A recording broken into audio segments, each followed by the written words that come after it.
Hoje no Science Lux nós temos a grata satisfação e um prazer enorme de receber aqui um velho amigo, posso dizer assim, e particularmente um dos cientistas brasileiros que muito me inspirou na minha juventude.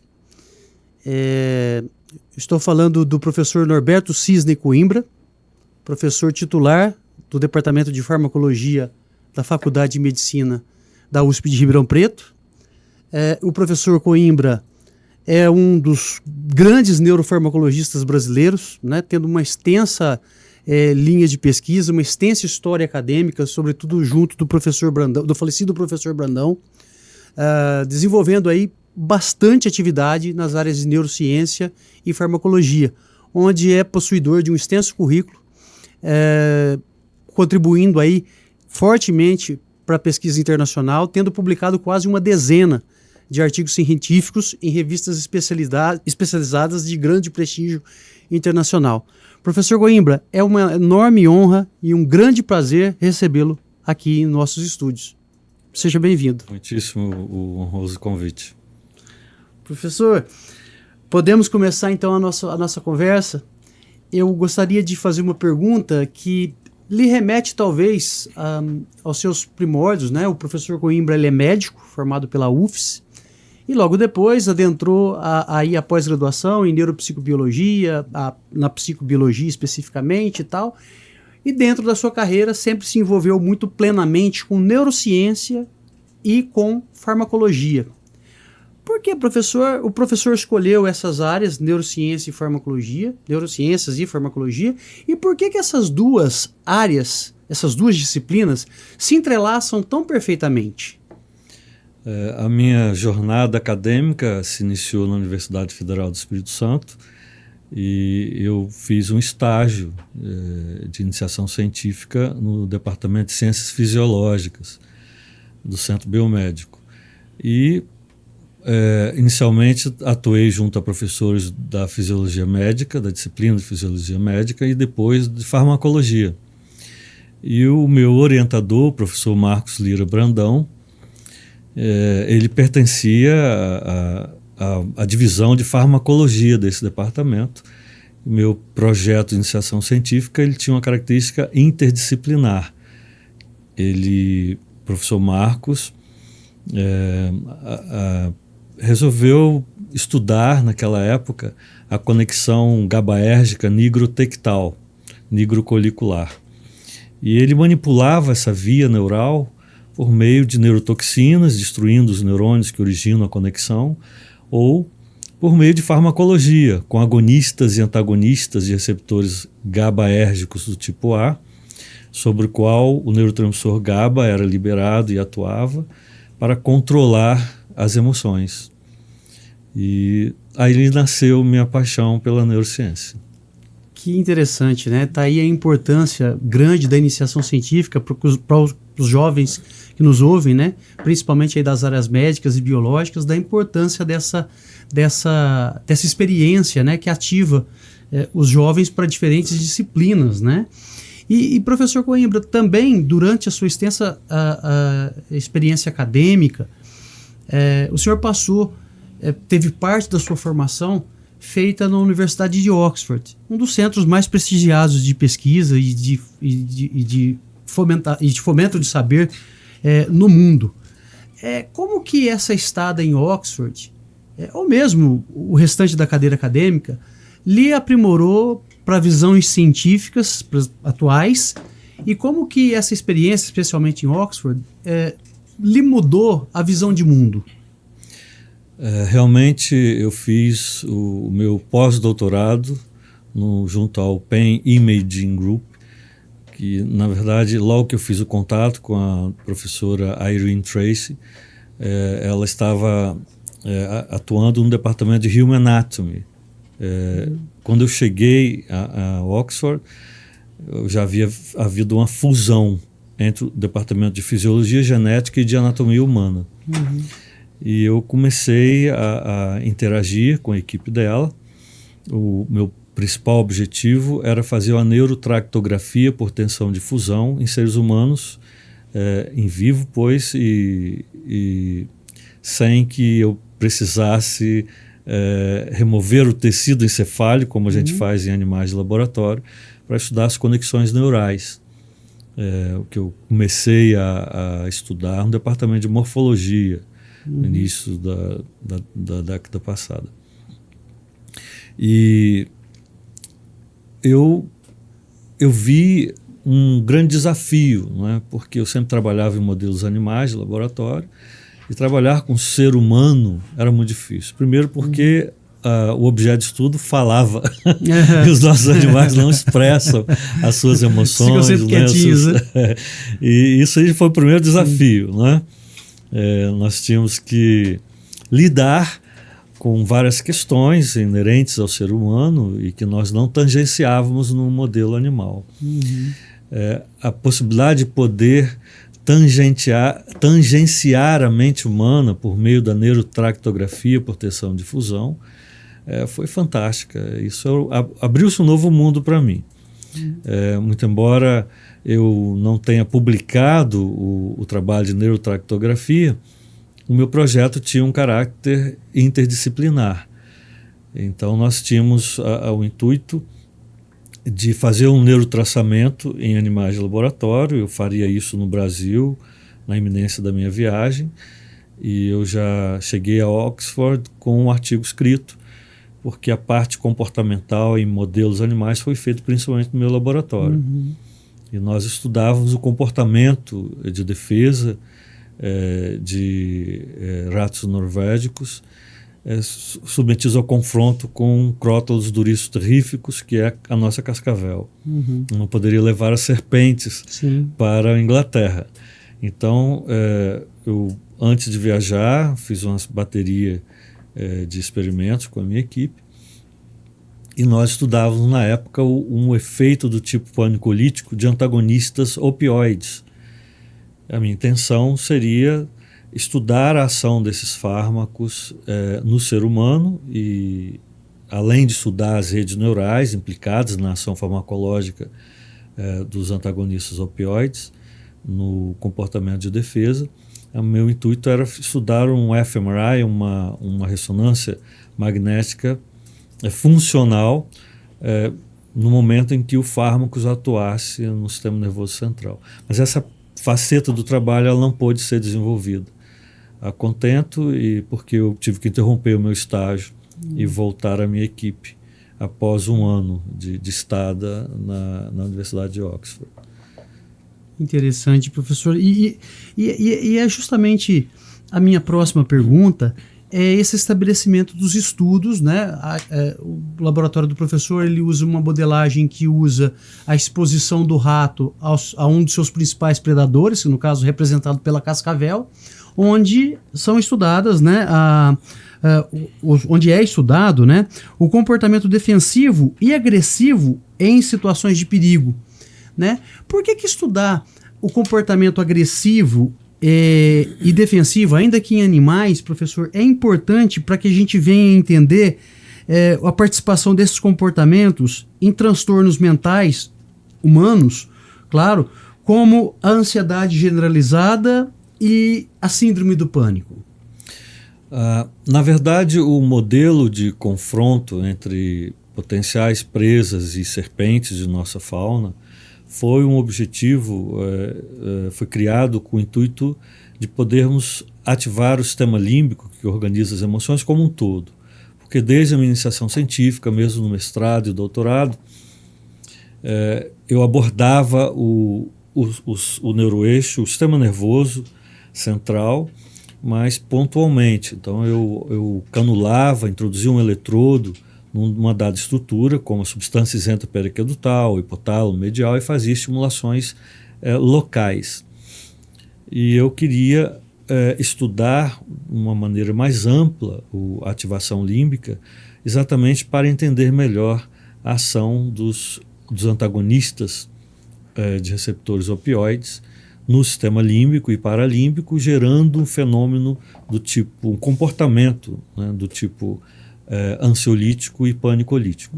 A intenção nossa, ao criarmos esse modelo, que nós chamamos de teste de pânico da arena poligonal enriquecida para serpentes, que contempla rotas de fuga para a presa em potencial, nos facilitou a entender melhor essa fuga orientada e distingui-la da fuga não orientada. Já sabemos, inclusive, que a fuga não orientada ela é organizada pelo teto mesencefálico, por estruturas do teto mesencefálico, ao passo que a fuga orientada é organizada principalmente por núcleos hipotalâmicos, como o hipotálamo, núcleo hipotalâmico dorso medial e ventro medial. E embora já na década de 80 já tinha sido aventada essa existência de uma fuga organizada ligada à ação hipotalâmica, ela nunca, até então, ela não havia sido muito bem caracterizada, porque os pesquisadores observavam uma riqueza de comportamento exploratório em meio ao comportamento de fuga e uma tentativa de evocar saltos verticais direcionados para a superfície do teste de campo aberto, que é uma arena circular. E no nosso modelo havia toca artificial, plataformas elevadas para a fuga. Então o animal, quando estimulado no hipotálamo, ele corria na direção dessas áreas de segurança. E durante o confronto há um repertório comportamental muito rico. E nós relacionamos algumas respostas do animal de laboratório à ansiedade e outras respostas a um ataque de pânico. Então nós podemos discriminar uma ação do tipo ansiolítica ou do tipo panicolítica em um dado fármaco, por exemplo. Entendi. Explorando aí a importância desses comportamentos e a relação delas com algumas vias neurais no desenvolvimento ou no estudo, inclusive, de novas drogas que possam... Esse é um objetivo que nós temos. Ou, como o canabidiol, por exemplo, né, derivado da cannabis sativa, é uma droga que tem uma ação do tipo ansiolítica e panicolítica nos nossos modelos experimentais, muito claro. Agora, em relação à agressividade, nós estamos abordando temos abordado mais recentemente essa faceta do comportamento em um modelo de comorbidade entre depressão e ansiedade. Nós usamos como modelo de ansiedade um aparato que tem uma serpente, nesse caso uma Bothrops yararaca, contida, e o animal, ao sair de sua caixa moradia, ele tem que entrar num corredor, no final do qual ele vê a serpente. E ele evoca vários comportamentos relacionados à ansiedade. A depressão, o comportamento do tipo depressivo, é evocado nesse animal de laboratório por meio de um estresse crônico. E parte desse estresse é baseado no conflito social, interação entre o animal residente e o animal intruso, e aí nós temos estudado a agressividade. Isso é feito durante 10 dias, e essa exposição contínua a um agressor gera um comportamento do tipo depressivo no camundongo, que é detectado pelo teste de espraiamento da sacarose, o splash test, para que detectemos a anedonia. Ele deixa de limpar o corpo, não é? Sobre o qual a gente borrifa uma solução de sacarose, e depois um teste de natação forçada. A imobilidade é correlacionada à depressão, ao desamparo aprendido. Então, quando detectamos a anedonia e o desamparo aprendido, nós entendemos que esse animal está depressivo e submetemos o animal do laboratório a esse teste de confronto com serpente para evocar sinais de ansiedade, comportamentos relacionados à ansiedade. Então, estudamos essa comorbidade. E é interessante que a serpente, até de uma maneira figurativa ou até mais emblemática, ela acaba representando para o rato o que é para nós, por exemplo, o estresse cotidiano. Sim. Né? A poluição sonora, a competitividade, os vícios em mídias sociais, ou seja, são várias as formas pelas quais, né, a gente é exposto a um perigo, né?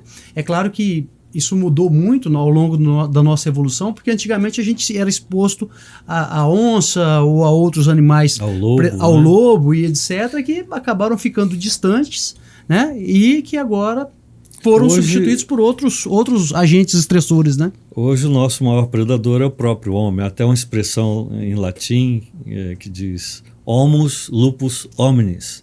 O homem é o lobo do homem. Então, nós temos os nossos algozes, né? Sim. E às vezes nós próprios mesmos, né? Também. Às vezes a gente é algoz da gente mesmo, né? Por conta dessa profusão de coisas que a gente precisa estar antenado hoje, trânsito celular e etc. Isso é muito profuso, né? Existe uma implicação muito grande na humanidade em relação a esses tempos modernos, né?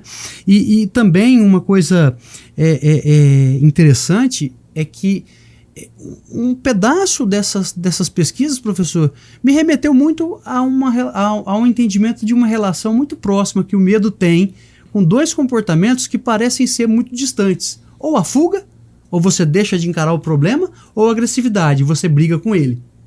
Eu não sei se eu estou interpretando corretamente isso e colocando ao mesmo tempo uma faceta que é comum, talvez, da depressão e da ansiedade, né? Quando a gente enxerga um problema ou um agente agressor, ou a gente tenta fugir, ou a gente tenta lutar. Eu não sei se existe esse paralelo de informações ou se isso está sendo correto, na minha opinião, ao fazê-lo, né? Mas assim, essas pretensas ambiguidades, agressividade e fuga, né, tá dentro daquela expressão máxima de reação de luta e fuga, que envolve adrenalina, que envolve a preparação do corpo para lutar ou para fugir. Não sei se existe uma relação disso tudo que o senhor falou com essa possibilidade, né, de interpretação. Sim. Essa conexão que nós estudamos, que eu venho estudando desde a minha graduação em medicina, essa via GABAérgica, nigrotectal, ela, por sua vez, é modulada por outras conexões GABAérgicas, por exemplo, vindas do corpo estriado, do neoestriado e também do paleoestriado. E nós estamos estudando, nos últimos anos, a possibilidade de uma modulação dessa conexão que inibe a expressão do medo no teto mesencefálico por meio dos núcleos da base que estão conectados com o neocórtex.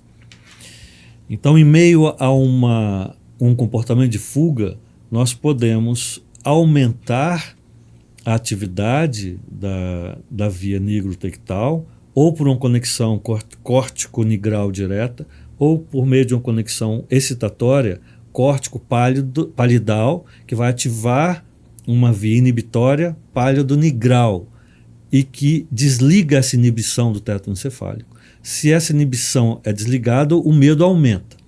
Se o oposto ocorre, o medo pode se arrefecer e o limiar da agressividade pode diminuir. Então, o limiar do medo aumenta e o limiar da agressividade diminui, e o animal pode, em meio à fuga, fazer uma rotação fechada e enfrentar o seu algoz. Quando a presa, por exemplo, quando é encurralada, ela transforma o medo em raiva, em ira, e ataca o opressor. Não é? Seria seu último recurso de luta. Sim. A luta, na verdade, seria seu último recurso para sobreviver. O que envolve um instinto fantástico, mesmo preservado na gente, né? Sim, eu estava muito interessada nessa conexão que vai desligar a expressão do medo. Sim. Não é? E depois religá-la. Isso tem que ser muito rápido e por isso talvez essas conexões córtico-palidais e córtico-nigrais diretas. Nós estamos agora estudando essa conexão no ser humano. Então, nós temos uma pesquisadora na equipe que está agora buscando esclarecer essas modulações provenientes do neocórtex, desses links GABAérgicos consecutivos, né? Neoestriado e paleoestriado nigrotectal, que são dois links GABAérgicos muito importantes para a modulação das emoções. E é claro, como eu estou numa faculdade de medicina, nossa intenção é buscar fármacos que atuem em diferentes locais dessa via para o tratamento da síndrome do pânico. Maravilha. Por exemplo. Né? E das fobias. Sim, onde todos esses comportamentos estão plenamente envolvidos, né? O medo, a agressividade, a anidonia, né? E uma coisa interessante, professor, que também acontece no seu laboratório é a investigação da dor, né? Das vias neurais que estão relacionadas com a dor e também o estudo de potenciais analgésicos, né? E para o público leigo, professor, como que é definida a dor? A gente sabe exatamente o que ela é, né? A gente sabe senti-la, vamos dizer assim. Mas, cientificamente e de maneira simples, como é que a gente define dor, né? Existem tipos diferentes de dor? Sim, existe uma dor que ocorre devido à ativação de uma via sensório discriminativa ascendente, que leva a informação colhida em diferentes receptores ao sistema nervoso, a núcleos situados no sistema nervoso central, e quando há um estímulo ou físico, né, térmico, ou por um instrumento contundente ou cortante, né, ou qualquer tipo de traumatismo que lese os tecidos, então nós percebemos isso como um sinal de alerta, não é? Que é a dor, essa sensação álgica, e que vai ativar outras vias descendentes que vão modulá-la. Não é? Mas a dor, ela não somente ela se reveste desse aspecto sensório discriminativo. Principalmente na nossa espécie, nós temos o aspecto subjetivo. Então, cada um tem uma percepção diferente do estímulo álgico. Não é? E, curiosamente, a principal via que está sendo proposta como a base neuroanatômica da dor subjetiva foi descrita no animal de laboratório. Por Hammond, foi publicado esse trabalho em 1989. E ela mostra uma conexão que ascende em outra região da medula espinal, a mais posterior, e se projeta para estruturas do sistema límbico, como o complexo amigdalóide, como o hipotálamo, que elabora as emoções. Né? Ou seja, a dor está relacionada às nossas emoções também. Né? Sim. Existe a dor social, hoje já se fala em dor social, a dor subjetiva, né? Que além da dor social, física. Um ambiente social muito aversivo pode gerar um sofrimento interno. E esse sofrimento é pungente. Há pessoas que chegam a se ferir para experimentar uma dor física e se livrar dessa dor emocional, essa dor social. Existe uma questão muito subjetiva nesse aspecto da não deve ser fácil viver com dor, né, professor? Porque, por exemplo, muitas doenças envolvem dores crônicas, que são persistentes. Por exemplo, a fibromialgia, que é aquela dor muscular generalizada. E que tem um cunho emocional, tem muita relação com a ansiedade. Muito grande, também, né? Quanto mais estressada a pessoa fica, mais ela expressa essa dor ao longo do dia, né?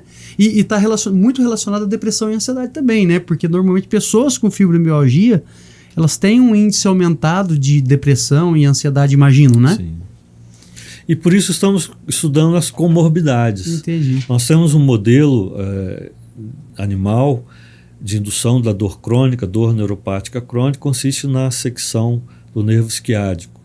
E depois de 21 dias o animal se comporta com quadro de dor crônica, neuropática. E nós usamos fármacos que atenuam a dor. Temos estudado possíveis novos fármacos. Isso é o exemplo da migalina, que é uma molécula que foi isolada da hemolinfa da aranha caranguejeira. Olha. E que teve uma ação salutar, atenuando um quadro de dor crônica neuropática em animais de laboratório.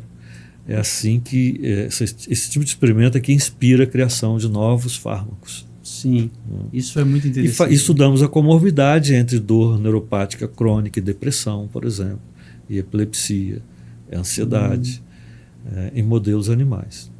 Que maravilha. Professor, eu assim, entendo também que a sua pesquisa aborda a relação entre neurotransmissores. para citar os mais falados ou os mais populares, né? A serotonina, os opioides endógenos, né? E o estudo disso com a relação e como esses neurotransmissores se relacionam com estados emocionais, por exemplo, né? O que são esses sistemas, né? O que é um sistema de neurotransmissor? O que é uma conexão entre neurônios, né? Assim, para o público leigo. E como que eles influenciam as nossas reações de medo e do estresse? Os neurônios, o neurônio é uma célula muito peculiar, porque ela se especializou em se ativar e em conduzir o estímulo. E nós temos um contato entre células que é chamado de sinapse, células neurônicas.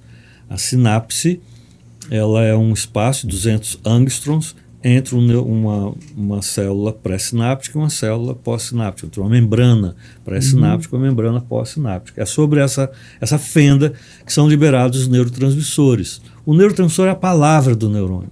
Ele que conduz a conversa entre os neurônios. A concepção de estarmos vivos, né? Estarmos interagindo no meio ambiente e com outras espécies, com a mesma espécie, isso tudo é uma sensação, é uma percepção que é um resultado de atividades neurônicas que estão interligadas. Eu costumo dizer para os meus alunos que a unidade funcional do sistema nervoso é o neurônio, mas a unidade funcional da mente eu defendo que seja uma rede neural. Não um neurônio só. A mente não é formada por um neurônio só. Na minha concepção, ela é formada por uma rede neurônica. Em que o neurônio que conversa pode mudar, entre exatamente, si. Que conversa através da linguagem dos neurotransmissores, né? Isso. Então, um neurônio diz para o outro ficar mais inibido ou para ficar mais ativado através dessas moléculas chamadas neurotransmissores. E nesse caso, professor, eu imagino que os neurônios eles conversam muito, porque a gente sabe que às vezes um neurônio ele pode estar conectado a alguns poucos neurônios, ou um neurônio pode estar conectado a até 200 mil outros neurônios.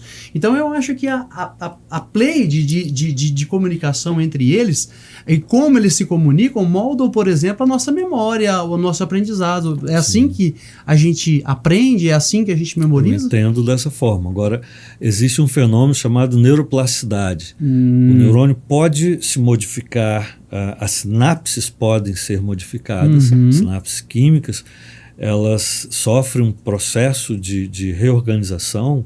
Por exemplo, o neurônio tem o seu corpo celular tem uma cabeleira, não é?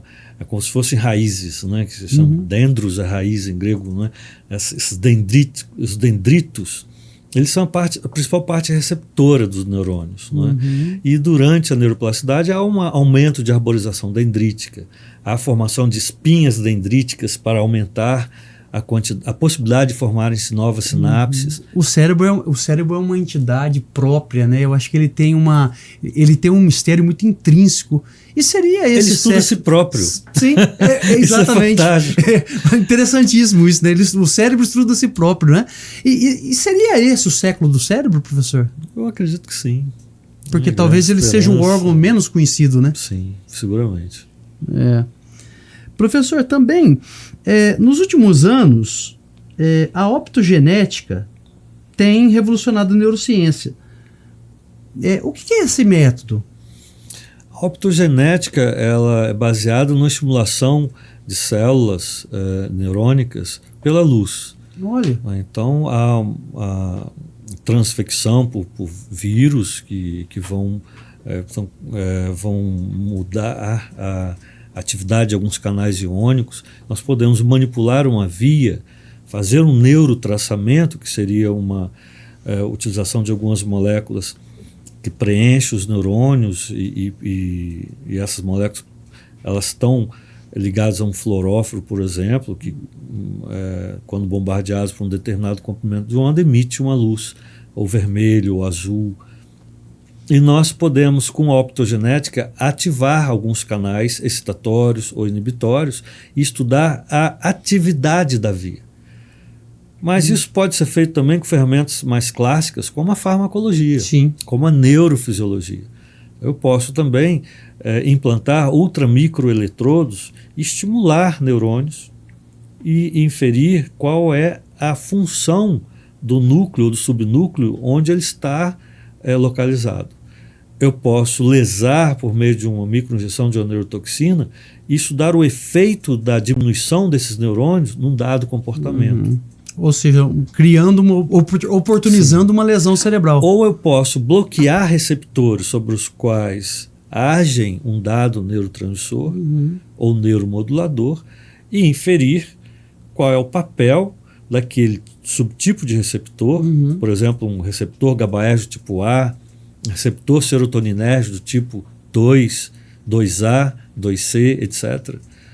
O receptor canabinoide CB1.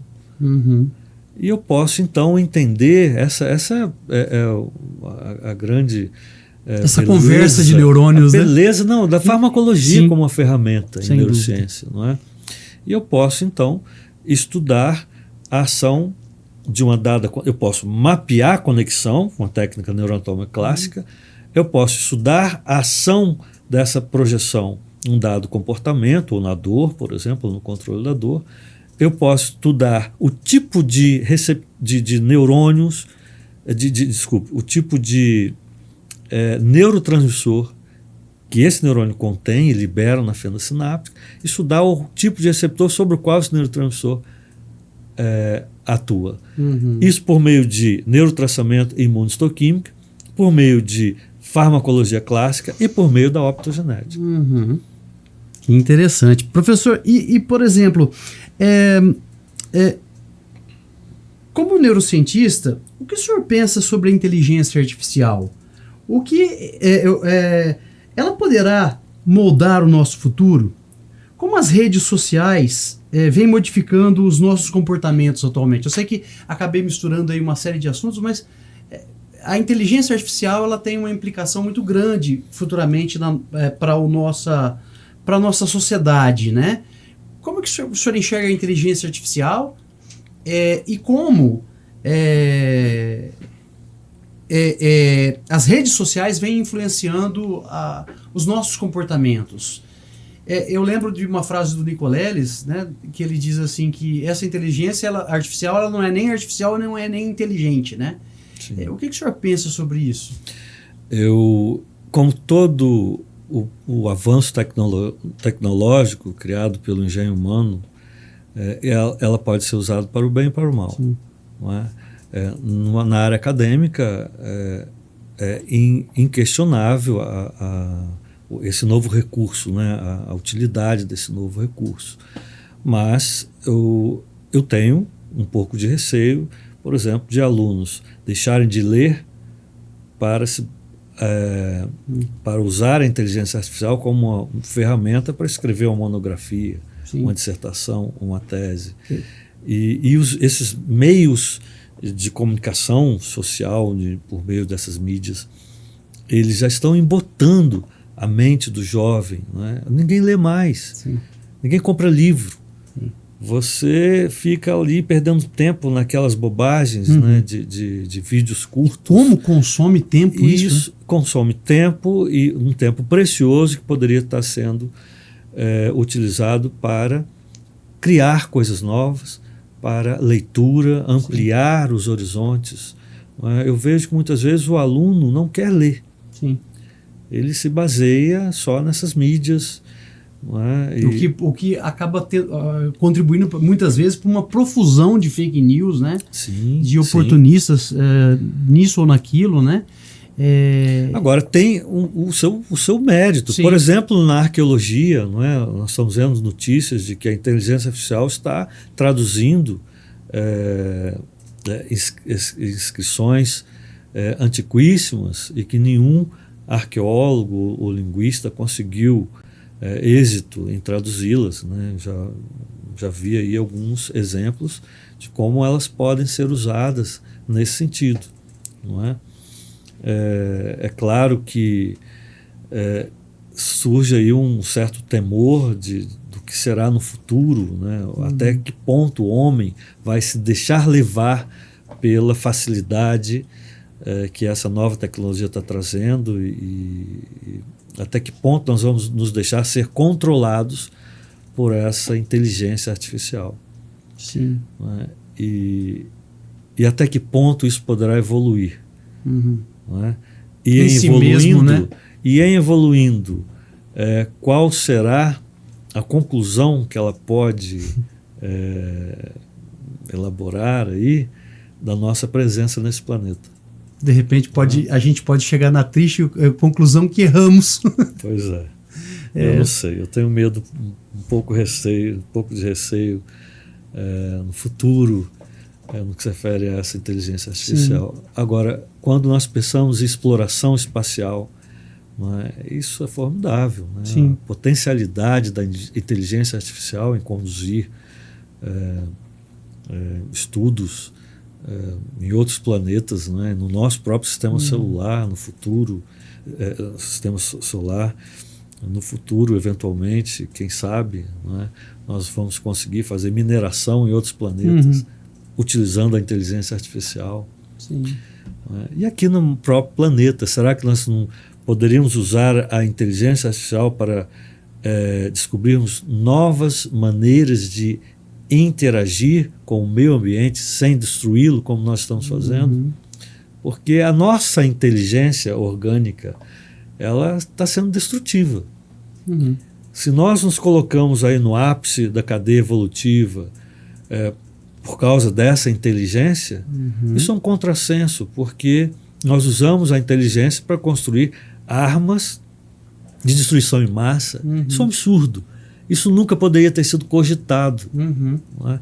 Por que criar uma arma que pode destruir o planeta inteiro?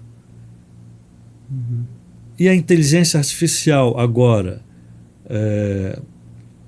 inserida nesses armamentos, nos próprios caças, já estão falando em caças dirigidos, pilotados pela inteligência artificial, eu tenho certo receio. Sim.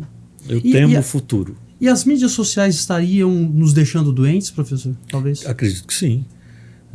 Como? Uma dependência de celular, por exemplo, do computador, de jogos eletrônicos, isso tangencia a psicose.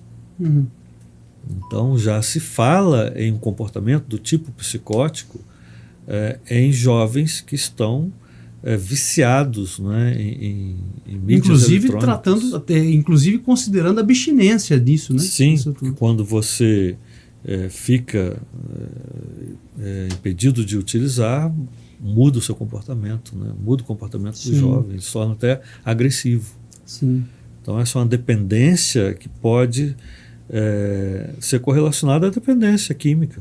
E aí, muito provavelmente, também a ansiedade e depressão, né? Sim.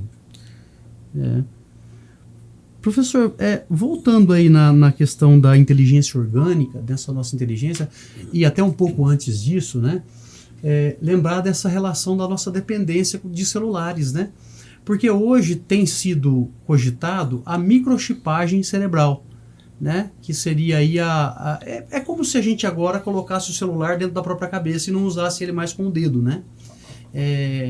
Existem aí experimentos que são feitos pela Tesla, etc., né? Existe aí uma relação muito grande da nova interface de homem-máquina. Então tem o pâncreas artificial, que seria essa bomba de insulina que consegue detectar o nível de glicose e injetar insulina corretamente, e você troca o refil a cada 1 ano.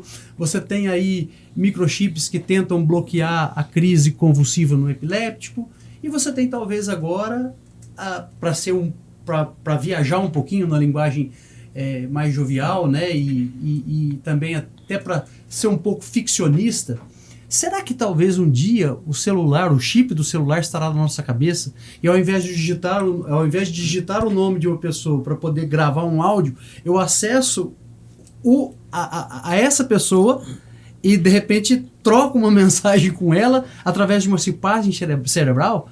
Ou isso Essa é uma proposta bastante ambiciosa, né?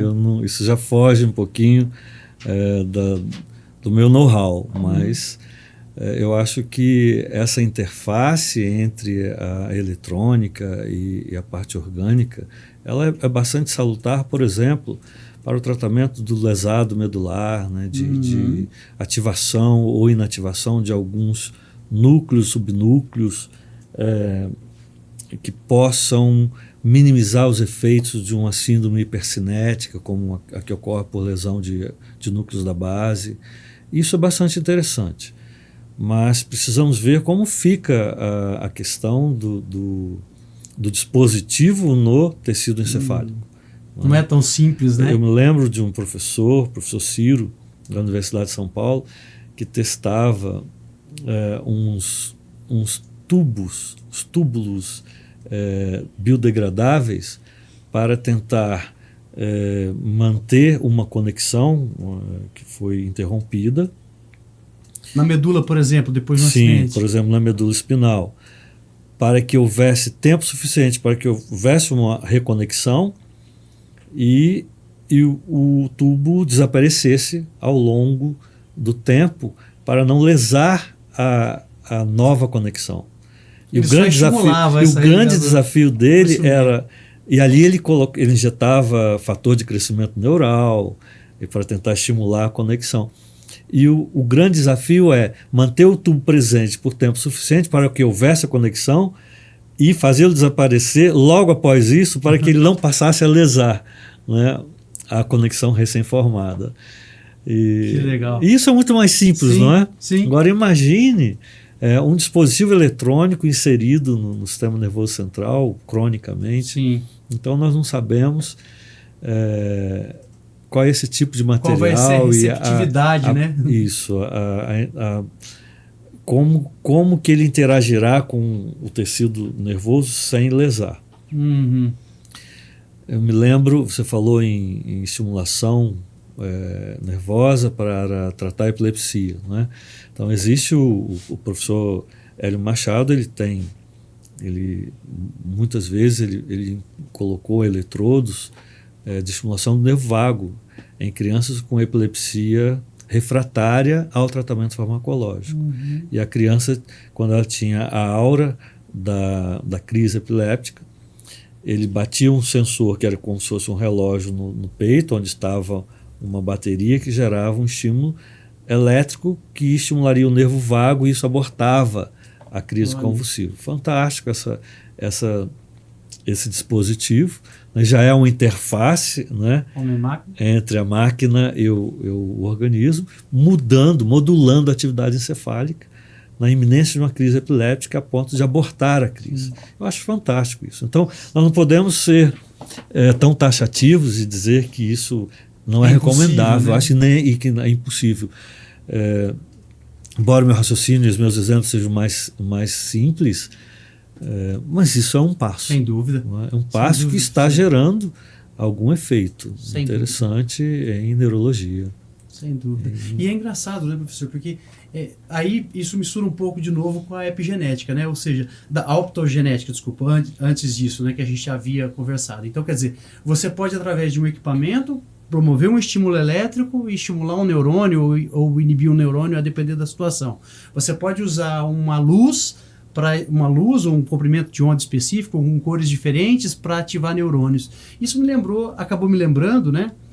Muito de pesquisas feitas principalmente por pesquisadores russos e ucranianos que foram radicados desses países nos Estados Unidos, principalmente em Harvard, etc., onde eles estudam a estimulação transcraniana utilizando estimulação magnética, né? E é engraçado, então, como que o neurônio ele é uma célula plural, porque ele consegue responder não só aos neurotransmissores, ou ele acaba respondendo usando os neurotransmissores, mas ele acaba também fazendo, eu acho que, abrindo o leque de como é que ele pode ser estimulado, né? Então, pela luz, pela própria eletricidade e, de repente, até às vezes aí por essa estimulação eletromagnética, né? Que é muito interessante. Nós temos estudado em laboratório o efeito da fotobiomodulação. Olha. Que seria uma estimulação por laser. A estimulação é feita no crânio de animais de laboratório e temos observado uma reversão de dor crônica e também do comportamento do tipo pânico, né? Isso parece arrefecer em animais submetidos ao modelo das serpentes o comportamento ligado ao medo inato. Uhum. Então isso abre um novo leque de exploração, muito pouco conhecido sobre as bases neuroquímicas desse fenômeno, mas acredita-se que, as mitocôndrias que estejam sendo envolvidas por essa emissão de laser. Que interessante. A alteração da função mitocondrial muda a atividade celular e isso pode estar alterando o comportamento e a percepção da dor. Que interessante. Estamos começando, né? Publicamos alguns artigos, ainda estamos começando a explorar essa nova tecnologia. Sim. E professor, também no laboratório, a equipe do senhor tem trabalhado muito também com a neurodegeneração, que é a morte de alguns neurônios em algumas áreas cerebrais específicas que aparecem, né, por exemplo, em doenças como Alzheimer, o Parkinson e etc. Né? Quais os mecanismos que o senhor identificou que podem ser alvos para intervenções terapêuticas possíveis? Ou seja, como que a gente pode bloquear essa neurodegeneração, né? Ou seja, essa perda de neurônios que vai gerar doenças como Alzheimer ou Parkinson, ou como que a gente pode substituir os neurônios mortos criando outros neurônios? Esse é um grande desafio da ciência, né? O próprio uso das células-tronco, né? Células embrionárias, é uma possibilidade de tentar reverter essa degeneração. O problema é conter a multiplicação dessas células embrionárias. No momento em que nós identificarmos os mecanismos moleculares precisos que refreiam a divisão, a proliferação celular no organismo rígido, em formação, durante a organogênese, aí nós podemos usar com muito mais propriedade essas células-tronco. As nossas pesquisas elas não se aprofundaram até este momento neste campo. O que nós estamos estudando, por exemplo, no Alzheimer, é um modelo knock-in, em que três genes humanos relacionados a doenças de Alzheimer foram introduzidos no genoma do camundongo e ele apresenta sinais dessa demência cortical. E nós estamos usando algumas ferramentas muito mais simples, como o enriquecimento ambiental, para ver se isso muda, por meio da neuroplasticidade, o comportamento resultante desse adoecimento crônico do animal, que a cepa é chamada de 3xTGAD, um modelo de Alzheimer, um modelo animal de Alzheimer. E nós temos a intenção também de estudar, após um ano de adoecimento, o efeito de alguns fármacos nanoestruturados, para ver se eles revertem alguns danos comportamentais, né, algumas respostas comportamentais em situações de risco iminente de morte. Por exemplo, durante o confronto com serpentes, no modelo do labirinto complexo para serpentes, que tem galerias, toca. Estudamos a memória aversiva desses animais, comportamento de tomada de decisão. Então, ainda estamos tentando entender o comportamento desse animal ao longo do seu adoecimento, mediante diferentes estratégias. Testes psicobiológicos diversos estão sendo aplicados para que a gente entenda melhor esse comportamento e para que saibamos como intervir farmacologicamente e reverter algumas facetas comportamentais que não seriam desejáveis. Por exemplo? Por exemplo, uma resposta acentuada a um estímulo aversivo, exacerbada, do tipo pânico, uma resposta mnemônica indesejável, por exemplo, lembrar daquilo que foi lembrar traumático. de um trauma, né, aquelas memórias intrusivas, né, durante a exposição do animal a um modelo de estresse pós-traumático, ou simplesmente tentar melhorar a atividade mnemônica, né, porque muitas vezes o animal tem, logo nos primeiros 6, 7 meses, nós já vemos algumas alterações mnemônicas de reconhecimento de objetos novos, etc. E E o nosso objetivo é tentar reverter isso para que o animal melhore ao longo dessa neurodegeneração ou que tenha uma sobrevida melhor, né, nessa doença de Alzheimer, entre aspas, sim, né? sim.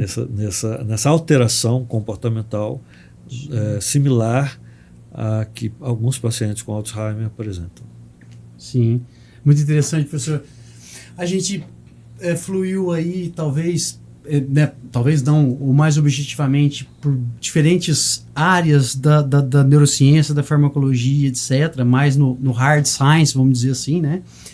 Também passamos ali por por uma conversa até um pouco ficcionista em relação a algumas coisas do futuro. E por agora, eu gostaria de adentrar uma coisa um pouco mais, uma filosofia muito mais cerebral, ou muito mais próxima do cérebro, né? Algumas perguntas mais reflexivas sobre essa máquina interessante que é o cérebro. Professor, será que talvez o que difere a gente de outros animais é mais essencialmente o nosso cérebro e mais especificamente a nossa linguagem? Os animais, eu acredito, têm a sua própria linguagem e eles também têm seu cérebro, muitos deles. Então, eu acho que o que nos diferencia dos demais animais é que temos uma encefalização maior e temos o poder de pinça que nos permite usar instrumentos. Um golfinho não consegue elaborar instrumentos como um microfone, como um microcomputador, mas ele tem muitos neurônios, talvez até mais do que nós temos. E quem disse que eles não se comunicam entre si? Quem pode nos assegurar que eles também não têm suas emoções, seus pensamentos, seus sonhos? Eles brincam, eles se divertem, eles pregam peça um no outro, não é? E eles têm uma encefalização incrivelmente avançada, assim como as baleias. Sim. E não precisamos ir tão longe, não é?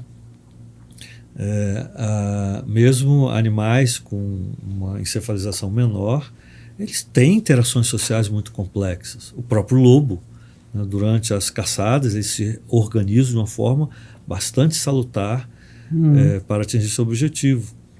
Não é? Então, acho que nós somos contemporâneos evolutivos. Eu não me sinto mais evoluído que nenhum outro animal. Que depende do contexto também, né? Dentro no formigueiro, a formiga é mais evoluída do que a gente. Então nós somos contemporâneos num processo de evolução. E nesse momento nós estamos em coevolução com diversas espécies. Não é?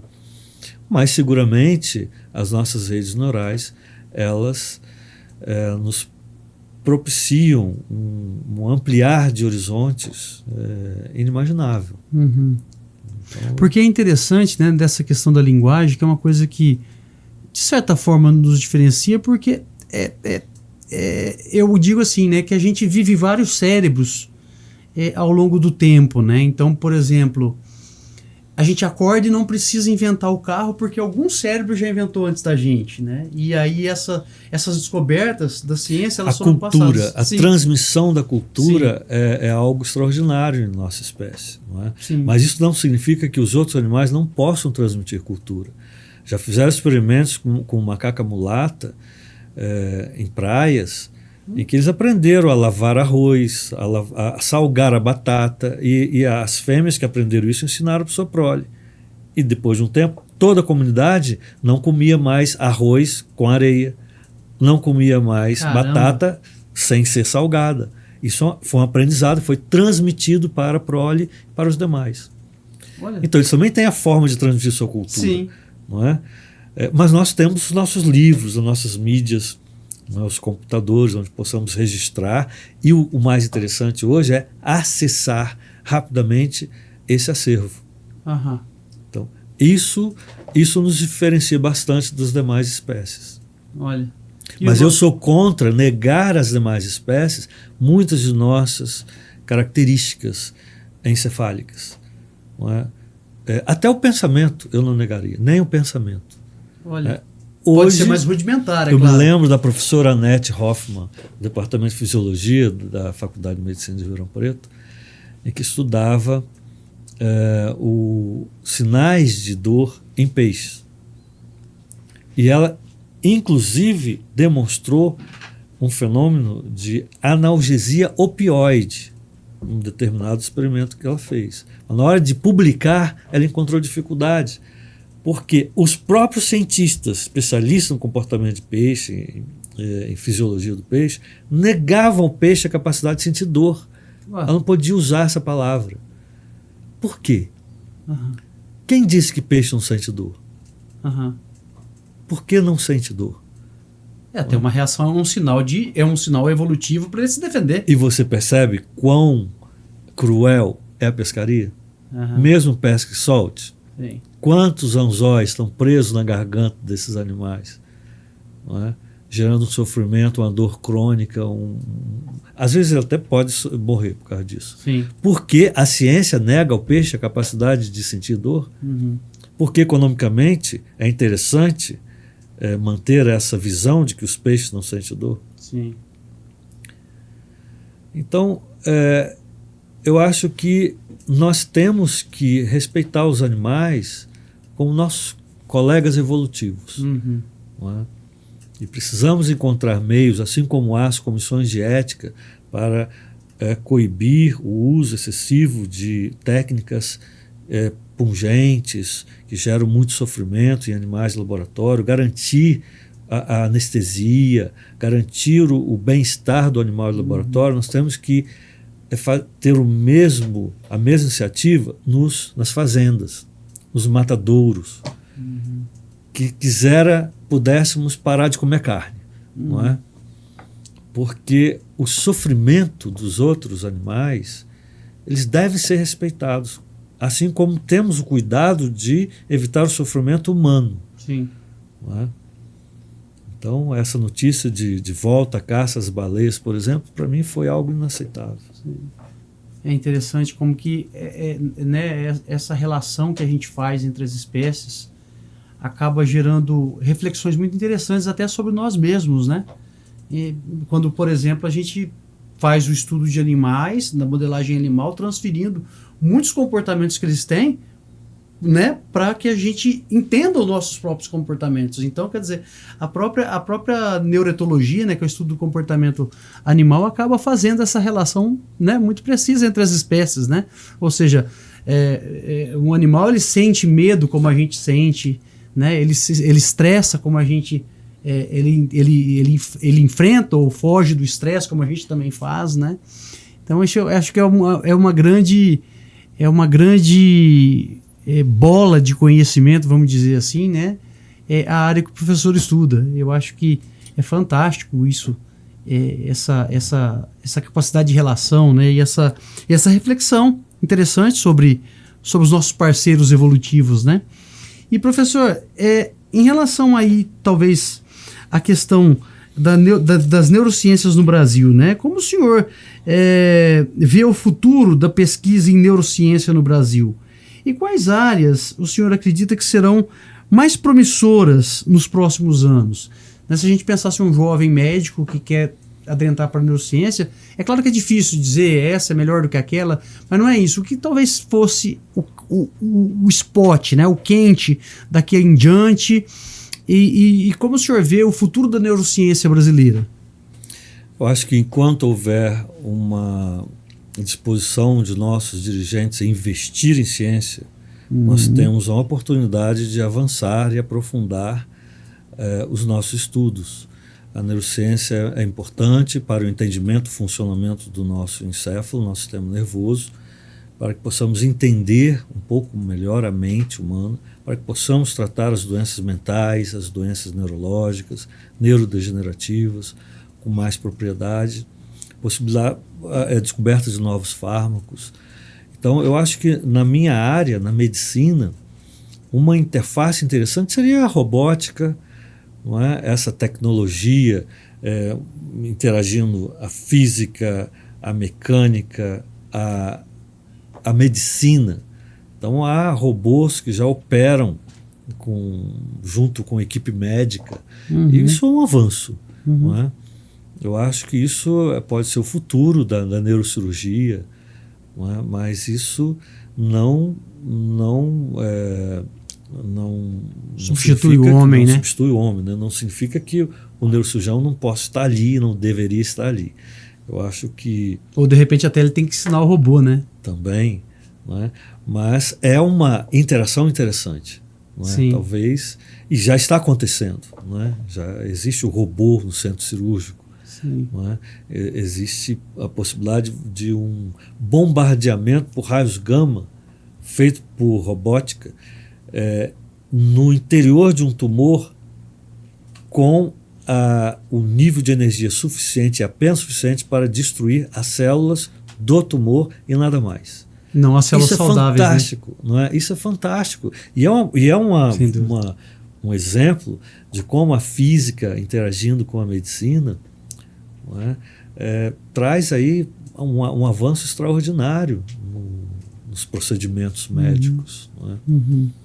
E neurociência, eu acho que essa neurociência também priorizando somente o que é aplicável ou o que gere uma patente ou inovação, eu acho que é interessante sim, mas o investimento ele tem que ser amplo porque todos os tipos de pesquisa são importantes. Uhum. Todos os tipos. Eu acho que se você está estudando biologia molecular, usando a biologia molecular como uma ferramenta, um colega usando a leitura do comportamento animal como uma ferramenta, o outro estudando os fenômenos físicos como a fotobiomodulação, na mudança da atividade neurônica, também é uma outra ferramenta interessante. E o investimento ele tem que ser uniforme. Porque a ciência, por ciência, ela tem o seu valor. Uhum. Mesmo que ela não gere uma aplicação imediata. Um produto e um processo. Mas é isso que torna a neurociência interessante. Porque ela tem várias vertentes. A neurociência nos espiritualiza mais, professor?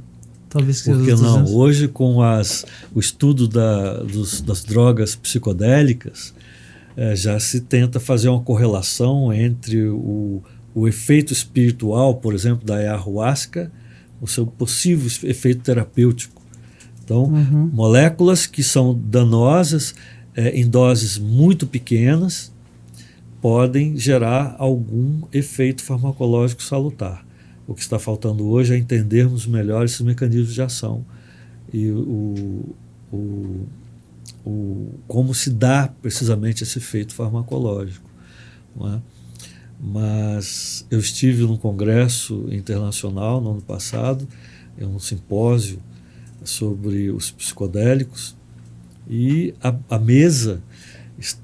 mesa havia um pesquisador que foi muito enfático, né? Para que façamos ciência é imprescindível uma dicotomia entre as experiências espirituais que alguns desses fármacos causam dos seus efeitos farmacológicos. Olha. E um professor já idoso se levantou e falou assim: eu não concordo com isso.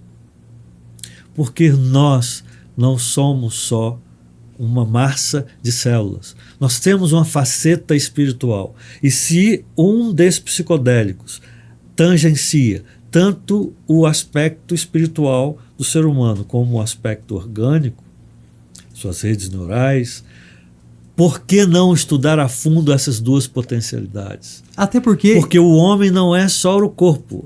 Na visão dele, né, ele mostrou isso claramente. Ele falou assim, se nós temos uma experiência espiritual, isso é algo inerente a nós. Até porque talvez a espiritualidade seja uma codificação de emoções. Possivelmente. Não é? É muito difícil definir espiritualidade. Sim. Não é? Nós temos que ter cuidado em falar em mente corpórea e extracorpórea, porque não entendemos muito bem nenhuma nem outra. Sim, sem dúvida. Nenhuma nem outra. E a gente ainda engatinha no entendimento do cérebro, né? Mas não podemos afastar a possibilidade de estudar essa faceta que é nossa. Sim. Não é? É uma característica. Até porque a gente não pode pegar nossas redes neurais. Até porque, professor, a gente não pode pegar o pensamento, né? Ele é uma coisa que a gente só sente, mas a gente não vê, né? A gente não consegue pesar, medir o pensamento. Existem muitos conceitos que ainda precisam ser repensados, né? Sim. O que é o eu? O que é o ego, o superego, o id? O que é isso tudo? Sim. Não é? O que é o pensamento? Talvez sejam coisas iguais chamadas por nomes diferentes. O que é a consciência? Não é? Nós ainda não temos essas respostas. Uhum. E olha que estamos estudando com afinco as nossas redes neurais. Sim, então, se há um fármaco, não é, que gera uma ação que interfere com essas sensações espirituais e essas sensações inerentes a essas redes neurais orgânicas, por que não explorar em que momento, em que parte do encéfalo, em que receptor, qual o neurotransmissor que estaria sendo alterado, modulado por esse potencial fármaco e que gere essa sensação espiritual. Isso, na verdade, pode ser tudo um campo semântico. Não é? Sim, sim. Que é igualmente interessante para reflexão, né? Pra gente... O mundo, acho que anda tão carente de reflexões, né? De diferentes tipos, né? Para a gente se entender melhor como sociedade, né, professor? E, assim, é uma mínima opinião, né? Assim, eu acho que tem muito ainda para a gente entender das nossas relações sociais, como que as emoções influenciam tudo isso e etc, né? E o cérebro está no centro disso tudo. Professor, por assim dizer também, se o senhor pudesse definir o cérebro em uma palavra, qual seria essa palavra e por quê? Constelações. Por quê, professor? Porque eu considero as redes neurais, a interação entre os neurônios que há no nosso sistema nervoso. Imagine, só para que possamos ligar a mente, nós precisamos de 100 trilhões de conexões, como as constelações do nosso cosmos. Então, o mesmo desafio que o homem enfrentará para desvendar a galáxia e as galáxias, os conglomerados estelares, nós temos aqui na Terra para entender as nossas constelações internas, as nossas redes neurais. Poxa. E professor, já finalizando, infelizmente, por conta do nosso tempo, se o senhor pudesse ter uma conversa com qualquer cientista da história, quem seria esse cientista e o que o senhor perguntaria a ele? Possivelmente do século em que eu nasci, Albert Einstein. Eu perguntaria a ele se ele teria algum teorema para definir a consciência humana. Uau. Será que ela se mistura tanto assim com a física? Quem sabe? Não sei. Isso ele tem que me dizer, teria que me dizer. Professor, foi realmente um grande prazer e eu tenho a satisfação de dizer que a minha juventude não me traiu. Eu já lhe disse isso várias vezes, eu quero tornar isso público, né, que o senhor me inspirou muito na minha juventude como pesquisador. Eu dizia sempre nos corredores da Bioquímica da Faculdade de Medicina aqui da USP que eu gostaria de ser uma mistura do meu professor, do meu falecido e saudoso professor Coutinho, que era um bioquímico estrito, com o neurocientista Norberto Cis de Coimbra.